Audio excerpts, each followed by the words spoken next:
Hi everyone, in this video I'll show you how to configure your environmental variables for your FastAPI application, as well as I'll show you a better way to keep track which packages are installed in your project.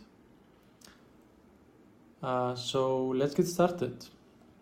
First, I visited the official FastAPI documentation on how to configure environmental variables. So we need to install the Pydantic settings package. If your virtual environment is not activated, we can do that easily by typing v scripts activate. And once it is activated, you can see the name of your virtual environment here with green color. So let's go ahead and do that. pip install Pydantic-settings. And we have installed it. For me, it was already installed because I had to record this video, but it's gonna be installed for you. Now let's go to our root directory and let's create our .env file. And here I'll just add a new environmental variable, which I'm gonna name app name, and I'm gonna name it to do app. Let's call it to do and app version equals 100. I'm gonna go ahead and save it, and you can see that our .env file is tracked by Git, but we're gonna add it to our git ignore file because in the .env file we'll be using private keys like to use third-party services that's gonna be used from our server, like SNGrid private key or a Stripe private key for payments. So we have added our environmental variables. We added it on our git ignore, and I'm gonna go to the core folder and I'm gonna add a new folder and name it config, which, okay, it's already here, I guess, from my previous recording. So create this folder here, config, and add a new file and call it settings.py.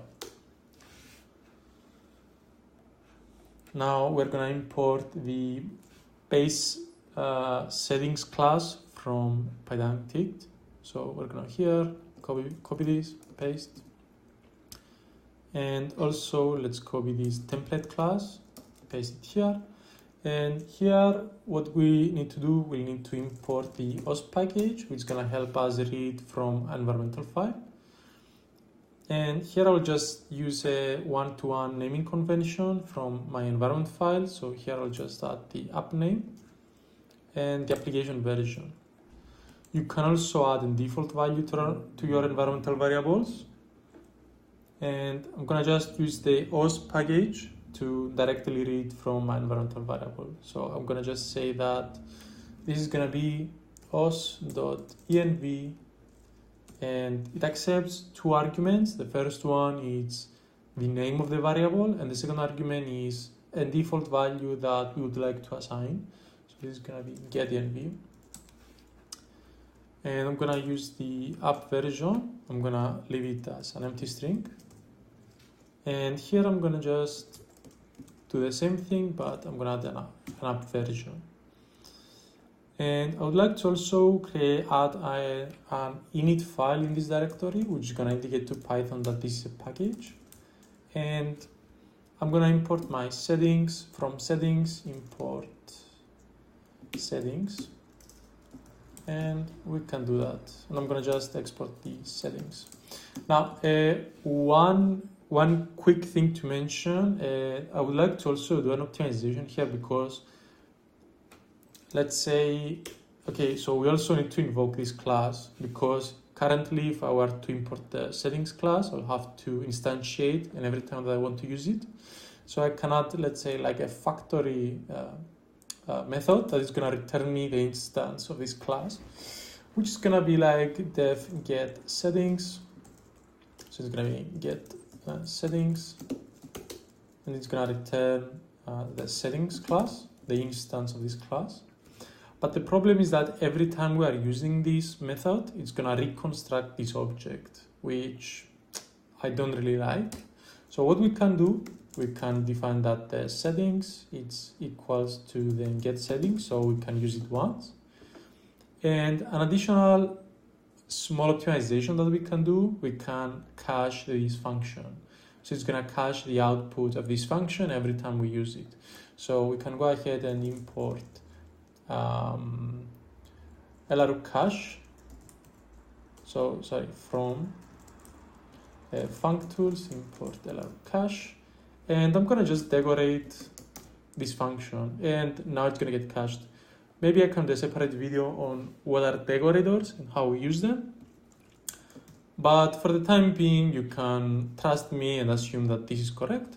You can also find more details about the LRU cache technical details in this section here on the same link that I will be providing for the Pydantic settings configuration for FastAPI. So we have done this. I'm gonna import now the settings variable, and I'm gonna add it here in this all notation. Now, what does this do? It shows like an intention of what I want to export from this config package. So I'll just go back to my main.py, and I'm gonna type here from core.config import settings. And I'll just add a quick print statement about my app version and the app name. So I'm gonna say app name. Here I'm gonna say settings dot app name, and I'll do the same thing for the app version. So it's gonna be app version, and I'll just go ahead and start my application, and without doing anything, we should be able to see it here. Okay, so you can see that our environmental variables work. Okay, good. And the second thing that I would like to show you, it's something that I should have shown it from my first tutorial, but I forgot to do it. I'll just show you now. So far in this project, we have installed FastAPI and now Pydantic settings. Previously, it was easy to just say, okay, just pip install FastAPI and the application is gonna work for you. But now we have also added Pydantic settings, and in the future, we'll be using more packages. And it's really hard to keep track of what we have installed and the version that we have installed. So if we add a new developer to our project, it's gonna be hard for us to remember everything, you know, and let them know what they need to do. And also, it would be nice to keep it within our repository, right? So we can easily do that by doing the following.